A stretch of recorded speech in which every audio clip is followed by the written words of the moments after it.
चला रहे search operation, स्थानीय लोगों को एहतियात बरतने की सलाह दी गई है। बड़ी खबर इस वक्त की सांबा से निकल के सामने आ रही है, जहां पर आपको बताएं कि सांबा जिले से इस वक्त बड़ी खबर है। नड में संदिग्धों की मूवमेंट दिखने से वहां सनसनी। सुरक्षा बल बड़े पैमाने पर सर्च ऑपरेशन वहां पर चला रहे हैं। स्थानीय लोगों को एहतियात बरतने की सलाह जो है वहां पर दी गई है। आपको बता दें कि जम्मू कश्मीर सांबा जिले में बुधवार सुबह उस समय हड़कंप मच गया जब कुछ संदिग्ध गतिविधियों की सूचना मिली। स्थानीय लोगों द्वारा सुरक्षा बलों को सूचना देने के बाद सेना, पुलिस और अर्धसैनिक बलों ने इलाके में बड़े पैमाने पर सर्च ऑपरेशन वहां पर शुरू कर दिया। संदिग्ध व्यक्तियों को अंतर्राष्ट्रीय सीमा के पास देखा गया था। घना जंगल और सीमावर्ती क्षेत्र होने के कारण ऑपरेशन हमेशा चुनौतीपूर्ण वहां पर बना रहता है। बीएसएफ और जम्मू कश्मीर पुलिस की संयुक्त टीमें तलाशी अभियान में जुटी हुई हैं। ऑपरेशन के दौरान कई बंकरों और झाड़ियों की जांच भी की जा रही है। सांबा जिला भारत और पाकिस्तान अंतर्राष्ट्रीय सीमा से सटा हुआ है, जहां अक्सर घुसपैठ की कोशिशें होती रहती हैं। पिछले कुछ महीनों में इस क्षेत्र में ड्रोन गतिविधियों और हथियार की गिरावट की घटनाएं भी देखने को मिली थी। अधिकारियों के अनुसार फिलहाल कोई गिरफ्तारी या मुठभेड़ की खबर नहीं है, लेकिन इलाके को घेर कर सघन तलाशी अभियान चलाया जा रहा है। बड़ी खबर सांबा से सामने आई है, जहां पर आपको बता दें पहले भी बहुत बार यहां पर सर्च ऑपरेशन चलाए गए हैं और जिस तरीके से सफलता भी सुरक्षा बलों को हाथ लगी नजर आती है। रुक करेंगे हमारे संवाददाता ऋषि खजूरिया हमारे जुड़ गए हैं। ऋषि, जिस तरह से बड़े पैमाने पर सर्च ऑपरेशन आज भी वहां पर चलाया जा रहा है और लगातार वहां पर इस तरह की मूवमेंट की खबरें निकल के सामने आती रहती हैं, फिलहाल अभी ताजा सिचुएशन वहां पर क्या बनी हुई है? देखिए, बिल्कुल बीती रात को नड इलाके में यहाँ पर संदिग्धों को देखे जाने की खबर सामने आती है। यहाँ पर ये जानकारी मिल रही है कि एक महिला ने संदिग्धों को देखा, जिसके बाद उन्होंने अपने फैमिली को इन्फॉर्म किया। उसके बाद फैमिली ने पुलिस को इन्फॉर्म किया और उसके थोड़ी देर में यहाँ पर एसओजी की टीमें यहाँ पर पहुंचती हैं और यहाँ पर पूरे इलाके में कोऑर्डिनेट सर्च ऑपरेशन चलाती हैं। और यहाँ पर जो वो काफी देर तक ये सर्च ऑपरेशन यहाँ पर चलाया जाता है, लेकिन उसके बाद कोई भी ऐसी रिकवरी यहाँ पर सस्पिशियस नहीं हुई है। और उसके बाद आज सुबह भी यहाँ पर सेना की तरफ से भी सर्च ऑपरेशन चलाया गया, लेकिन कोई भी अभी जानकारी जो वो संदिग्धों को लेकर सामने नहीं आई है। लेकिन जिस महिला ने ये संदिग्धों को देखा था तो उसने ये भी कहा कि कोई बात तो नहीं हुई है, लेकिन उन्होंने देखा कि कुछ ऐसे अजनबी लोग हैं जो यहाँ से गुजर रहे थे, जिसके बाद ही पूरी तरह से सिक्योरिटी फोर्सेस हरकत में आई और उसके बाद पूरे इलाके में कोऑर्डिनेट सर्च ऑपरेशन चलाया गया। ड्रोन्स की भी मदद जो है वो ली गई है, आप तस्वीरों में भी लगातार दिखाई रहे हैं। तो ये पूरे इलाके को लेकर बात करें तो ये सदयाली का इलाका है, यहाँ पर ये सर्च ऑपरेशन चलाया गया है और यहाँ पर लगातार जो है पूरे इलाके को चप्पे चप्पे पर खंगाला गया है, जिस तरह से कौसो यहाँ पर चलाया गया है।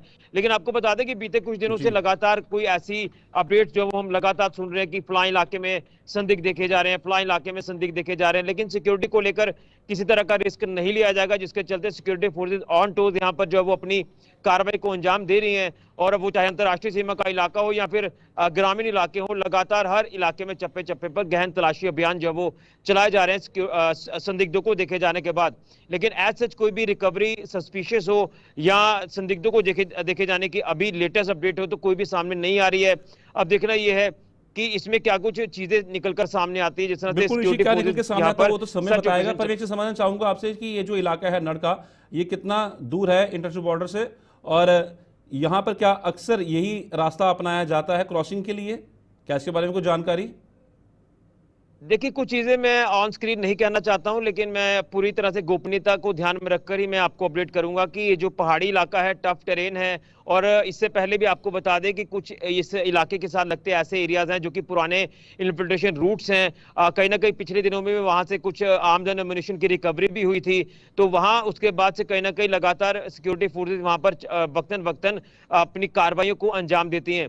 लेकिन अब जिस तरह से यहाँ पर ये संदिग्ध देखे गए हैं, हालांकि इसकी पुष्टि जो है वो सिक्योरिटी भी नहीं करती है, हम भी नहीं करते। ये एक महिला की तरफ से जो जानकारी दी गई है उसी के आधार पर यहाँ पर ये सर्च ऑपरेशन चलाया गया है। तो इसमें क्या कुछ चीजें कितनी इसमें चीजें जो वो सही सामने आती हैं ये तो अभी इंतजार करना होगा। लेकिन मैं यही कहूंगा कि अंतर्राष्ट्रीय सीमा का इलाका हो या फिर पहाड़ी ग्रामीण इलाके हो, यहाँ पर लगातार सिक्योरिटी फोर्सेज ने अब जो मोर्चे जो वो पूरी तरह से लगा दिए हैं, अलर्ट पर पूरी तरह से यहाँ पर सिक्योरिटी फोर्सेज आ चुकी हैं। क्योंकि इससे पहले ऑपरेशन सिंदूर को लेकर भी बात करें तो यहाँ पर बीएसएफ ने भी घुसपैठ के कई बड़े प्रयास विफल किए, कई आतंकियों को घुसपैठ करते हुए यहाँ पर जो देखा गया उन्हें मार गिराया गया। तो लगातार पाकिस्तान की जो बुखलाहट है वो आप हमेशा से ही देखते हैं कि यहाँ पर कायराना हरकतें करने की पाकिस्तान कोशिशें करता है, लेकिन किसी भी तरह का कोई सिक्योरिटी को लेकर रिस्क नहीं लिया जाएगा, जिसके चलते हर चीज को सीरियसली लेते हुए यहाँ पर सिक्योरिटी फोर्सेज जो वो रिएक्ट कर रही हैं और यहाँ पूरे इलाके में चप्पे जी चप्पे पर तलाशी अभियान सिक्योरिटी फोर्सेज की तरफ से बिल्कुल चलाया जा रहा ऋषि, है। पाकिस्तान की बौखलाहट तो साफ तौर पर दिखती ही है। जिन लोगों ने ये संदिग्ध देखे थे, क्या उनसे कोई जानकारी मिल पाई है? कितने शख्स थे वो जो संदिग्ध देखे गए थे? देखिए, उनकी तरफ से ये कहना है, जो महिला की तरफ से जानकारी दी गई है कि 1 से 2 ही संदिग्ध हैं जो देखे गए थे। क्या कुछ उनका ड्रेसअप था, इसको लेकर भी कोई जानकारी नहीं है। उनके हाथ में क्या कुछ चीजें थी, इसको लेकर भी जानकारी नहीं है, क्योंकि बीती रात का ये समय लगभग बिल्कुल 11:30 से 12 बजे के बीच में, तो ऑब्वियस सी बात है कि उस समय बात करना भी जो वो एक रिस्क रहता है कि भाई कौन हो, कहां से आए हो, ये चीजें नहीं पूछी गई हैं। लेकिन देर रात को उस इलाके में संदिग्धों को देखे जाना तो ऑब्वियस सी बात है कि कहीं ना कहीं एक डर, एक भय बन जाता है, जिसके बाद उस महिला ने भी सूझबूझ दिखाते हुए इन्फॉर्म किया है और उसके बाद यहाँ पर पुलिस, एसओजी की टीमें और आर्मी यहाँ पर पहुंची है और पूरे इलाके में यहाँ पर कॉर्डन एंड सर्च ऑपरेशन चलाया है। तो अभी क्या कुछ चीजें निकलकर सामने आती है, इंतजार करना होगा, लेकिन फिलहाल सिचुएशन नॉर्मल है, किसी तरह का कोई भी पैनिक या घबराने वाली बात नहीं है। साहिल और ऋषि, एक सवाल और मेरा आखिरी आपसे ये रहेगा कि अमरनाथ यात्रा को देखते हुए सुरक्षा चाक चौबंद तो की गई है, पर उन सब की भी जब ये खबरें निकल के सामने आती हैं तो कहीं ना कहीं ये असर पड़ता है यात्रा पे भी।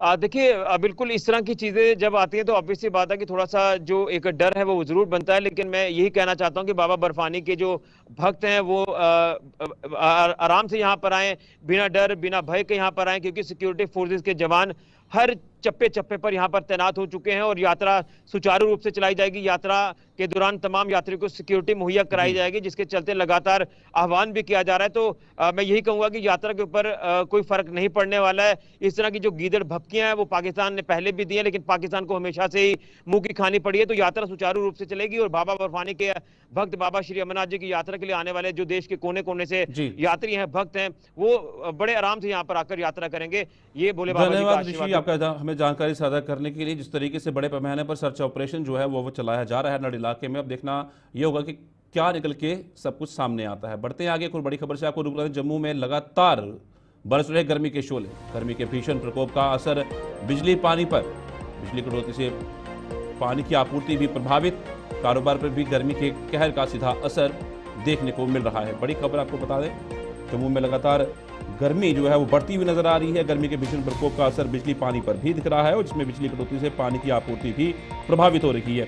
कारोबार पर भी गर्मी के कहर का सीधा असर जो है वो देखने को मिल रहा है। जम्मू भीषण गर्मी से लोग परेशान हैं। जम्मू में इस समय गर्मी का कहर जारी है, तापमान लगातार बढ़ता जा रहा है, लोगों का जनजीवन बुरी तरह से अस्त व्यस्त हो चुका है। दिन का तापमान में लगातार वृद्धि हो रही है। गर्म हवाओं, लू के चलते लोग दोपहर में घरों से निकलने से बच रहे हैं। स्कूलों में छुट्टियां पड़ चुकी हैं। बिजली कटौती और पानी की किल्लत से भी लोग परेशान हैं।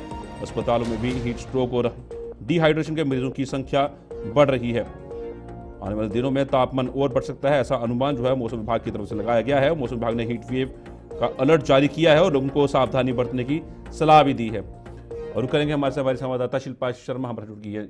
शिल्पा, जिस तरह से लगातार गर्मी का प्रकोप बढ़ता जा रहा है तो उससे लोग काफ़ी परेशान हैं, तो बिजली की कटौती की वजह से पानी की सप्लाई भी प्रभावित कहीं ना कहीं हो रही है।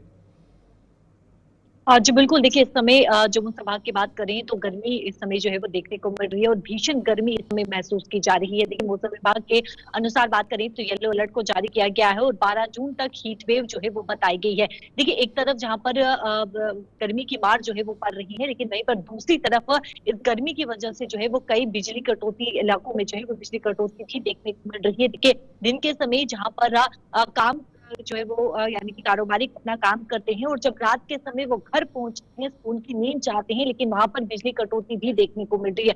और इसी बिजली कटौती की वजह से जो है वो पानी की आपूर्ति भी हो रही है, क्योंकि जल शक्ति विभाग के जो कर्मचारी है उनके द्वारा ये कहा गया है कि जब भी यानी कि पानी छोड़ा जाता है तो उस समय बिजली नहीं होती है, जिसके चलते मोटर का उपयोग जो है वो नहीं कर पाते हैं, जिसके चलते कई इलाके ऐसे हैं, भगवती नगर, जानीपुर या फिर हम चारनगर की बात करें, और कई इलाके ऐसे हैं जहाँ पर 24 घंटे दिया जाता था, वहाँ पर करीबन 10 से 15 मिनट की पानी जो है वो वहां पर पहुंच रहा है। और कई इलाके ऐसे हैं जहाँ पर पानी पहुंच ही नहीं रहा है, क्योंकि जिस समय पानी जो है वो छोड़ा जाना चाहिए, यानी कि पीछे से जब पानी छोड़ने की यानी कि जो समय होता है उस दौरान बिजली काट दी जाती है, बिजली की कटौती होती है और उस समय मोटर जो का उपयोग जो है वो नहीं हो पाता है, जिसके जी। चलते घरों में पानी नहीं पहुंच रहा है। लोग एक तरफ गर्मी की मार झेल रही हैं, दूसरी तरफ बिजली कटौती की मार झेल रही हैं और तीसरी तरफ पानी की भी मार जो है वो झेलते हुए नजर आ रही है। इसी के साथ अगर हम बात करें तो आप देखिए लगातार गर्मी का प्रकोप जो है वो काफी ज्यादा इस समय देखने को मिल रहा है और साफ तौर पर मौसम विभाग का कहना है कि 12 जून तक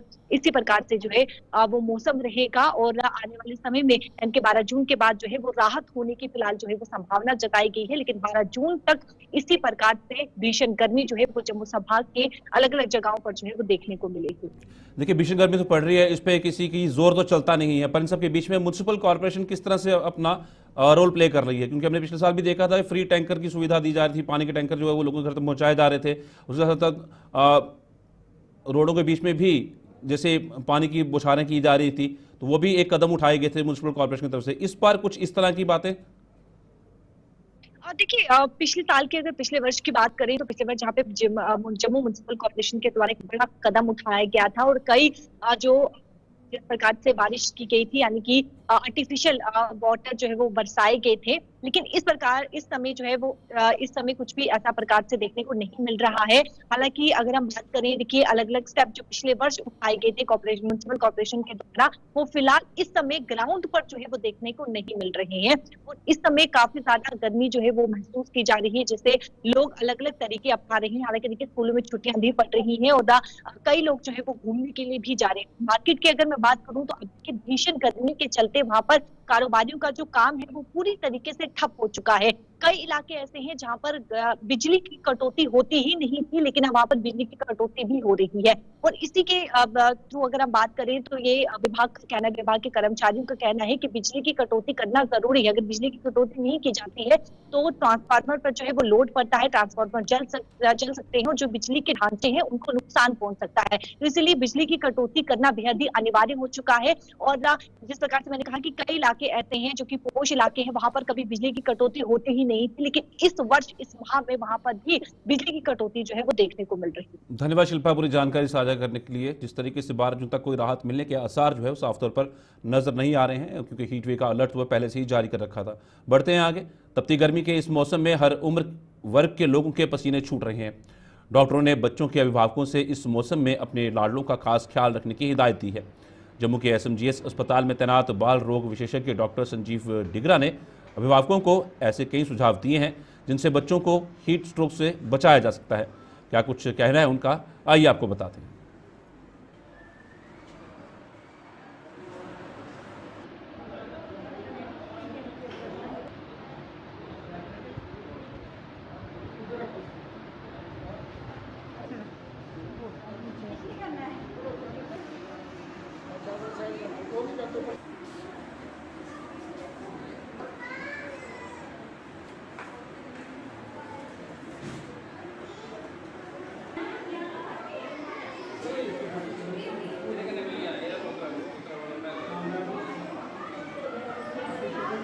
देखिए, गर्मी में सबसे बड़ी जो दिक्कत यही होती है कि बच्चों को हीट स्ट्रोक होने की चांसेस रहते हैं, हीट एग्जॉशन होने के चांसेस रहते हैं, डिहाइड्रेट हो जाते हैं बच्चे। तो वो उससे बचने का सबसे अच्छा तरीका जो है वो यही है कि जहाँ तक हो सके इंडोर्स यानी कि अंदर रहें, घर में रहें और घर में भी कोशिश करें कि कमरों को ठंडा रखें। आपके पास पंखा है, कूलर है या AC है, उसकी वजह से अगर आप अपने कमरों को ठंडा रख रहे हैं तो दी बेस्ट है। नहीं तो अगर बाहर जाना बड़ा मजबूरी है, जाना है बाहर, तो भी ध्यान रखें कि डायरेक्ट धूप से बचें। उसके लिए छाता वगैरह इस्तेमाल कर सकते हैं या फिर ज़्यादा देर कहीं अगर आपको खड़े रहना पड़ रहा है तो पास में ही कहीं साया ढूंढ लीजिए और साये में खड़े रहिए, धूप में ज़्यादा देर ना खड़े रहें। बच्चों को डेफिनेटली खेलना बड़ा ज़रूरी है और बाहर जाना भी ज़रूरी है, पर दिन को ना जाए, धूप के जब तेज़ धूप होती है उस समय ना खेलें। खेलने के लिए या तो शाम को या सवेरे सवेरे जो बच्चे स्पोर्ट्स में इंटरेस्ट रखते हैं वो जा सकते हैं, खेल सकते हैं। पर साथ ही साथ अपनी क्लोथिंग पे ध्यान रखें। जो कपड़े हैं वो लूज़ फिटिंग वाले होने चाहिए, लाइट कलर्ड होने चाहिए और थोड़ा अपना हाइड्रेशन पे ध्यान रखिए। पानी खूब अच्छे से पीजिए, आप नींबू पानी ले लीजिए, नारियल पानी ले लीजिए, सादा पानी टाइम टाइम से लेते रहें ताकि पानी की कमी ना हो। और डाइट पे ध्यान रखें, हेल्दी डाइट खाएं, साफ़ सुथरा खाना खाएं। हमेशा ध्यान रखें अगर बाहर कहीं आपको खाना खाना पड़े तो ध्यान दीजिए कि वो खाना फ्रेश बना हो, और दूसरा जो भी जहाँ भी रखा हो उसको ढक के रखा गया हो। ये कुछ चीज़ों का खास ध्यान रखेंगे तो गर्मियों में भी हम अपने बच्चों को स्वस्थ रख सकते हैं। बिजनेस रूल्स का मामला एक बार फिर से लटकने को लेकर नेशनल कॉन्फ्रेंस के विधायक जस्टिस हसनैन मस्तूरी का बयान सामने आया है। उन्होंने बिजनेस रूल्स पर जल्द से जल्द फैसला लेने की जरूरत पर बल देते हुए इन्हें जल्द वजूद में लाने की जरूरत पर बल दिया है। इस पूरे मामले पर और क्या कहना है उनका, आइए आपको बताते हैं। नहीं, अभी तो मामला अनसर्टेनिटी में ही है ना। देखिए, यहाँ से जो बिजनेस रूल्स बनाए गए थे तो उस पर कुछ तहफ़्फ़ुज़ात का इज़हार किया गया और वो भी डील किए गए। तो ये तवक्को की जाती थी कि ये मामला सूरत के साथ आगे बढ़ेगा। तो जब ये कहा गया कि अभी अनसर्टेनिटी में है तो उसका मतलब है कि इसको कोई फाइनलाइज होना चाहिए, कंक्रीटाइज होना चाहिए पोजीशन, और जिस सूरत के साथ मामले होने चाहिए उस सूरत के साथ नहीं हो रहे, इसका यही मतलब है। दूसरी बात, लेकिन एक और मामला है जिसमें सूरत के साथ काम किया गया, वो है कैबिनेट सब कमेटी का। तो जिसका ये कहा गया था कि आप देखिए, एग्जामिन कीजिए रिजर्वेशन के हवाले से क्या जो ग्रीवेंसेस हैं वो ग्रीवेंसेस क्या है। तो जाहिर सी बात है वो ग्रीवेंस थी, एक जायज़ ग्रीवेंस थी कि 70% आबादी के लिए 30% असामी है। तो उससे मुतासिर कहीं ना कहीं होता है जो access, equitable access to employment है या रिसोर्स है। तो एक इत्मीनान की बात है कि कैबिनेट सब कमेटी ने, जैसे कि आम तौर पर इन मामलों में होता है कि उसमें क्या तौसीक की कहा जाता है, तौसीक के कहा जाता है मुतदबार, लेकिन यहाँ पर उन्होंने अपनी टाइम फ्रेम में अपनी रिपोर्ट बनाई है, मुरतब की है। और ये तवक्को की जा सकती है कि आइंदा जल्द से जल्द काबीना का जो इजलास होगा उसमें इस पर गौर किया जाएगा और इस ग्रीवेंस को, बड़ी ह्यूज ग्रीवेंस है। देखिए, ये मंशा है, आइन का मंशा है कि हर एक को एक जैसा अवसर मिले, एक जैसी रसाई हो, जो वसाइल पर है या जो प्रोफेशनल कॉलेज में एडमिशन के हवाले से है या जो हमारी असामियाँ हैं जो नौकरी है उसमें। तो इसमें कहीं ना कहीं जो एक आवाज़ उठ रही थी उसमें एक जवाब था।